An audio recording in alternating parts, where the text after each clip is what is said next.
Some hip boards are a 2x4 or a 2x6 and have a single channel of this wiggle wire channel.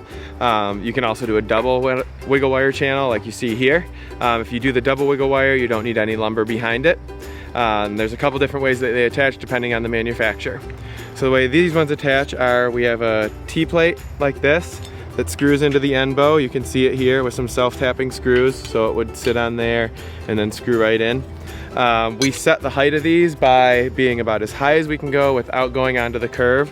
And the main reason for that is we want the most airflow that we can get through this roll-up side. But what we don't want is a drip line coming when it rains and the sides are open and dripping down inside the tunnel. So as soon as we go up onto this curve some, that drip line is going to be inside. So, and first T-plate goes on, this gets tech screwed in. We have it level going down. They're 12-foot sections here. Some are 8, some are 10. These ones are 12. And so what we're gonna do is drop a level on the top of it, level it all out. If you are working by yourself, you can just use some clamps like these guys. Will work really well to hold it in place as you go down, and you can tighten it as you go. If you've got other people working with you, you can have other people holding it as you or they screw.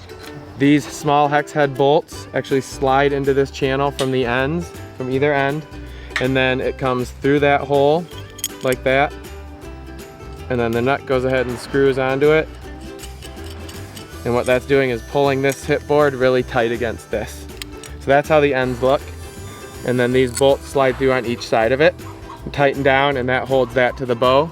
It's really important to come back and put this self-tapping screw or tech screw into the U-clamp as well as the bow. You don't have to do it on every one. We usually do it on every other one.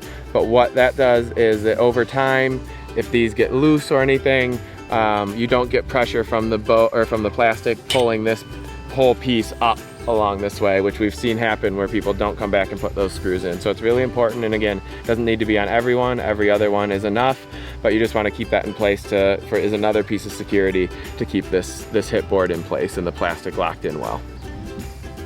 So then as we go down, we come to a joiner point, and there's different ways of doing this, but they're all pretty similar.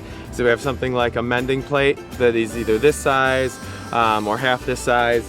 And the way this is gonna work is we're gonna slide it onto here. We're gonna put some tech screws or self-tapping screws through it to connect to this piece, and then the next piece of wiggle wire channel is gonna come into there, and it's gonna get 2 tech screws or 2 self-tapping screws through this side. So this is gonna end up being on the inside of the 2 pieces that come together.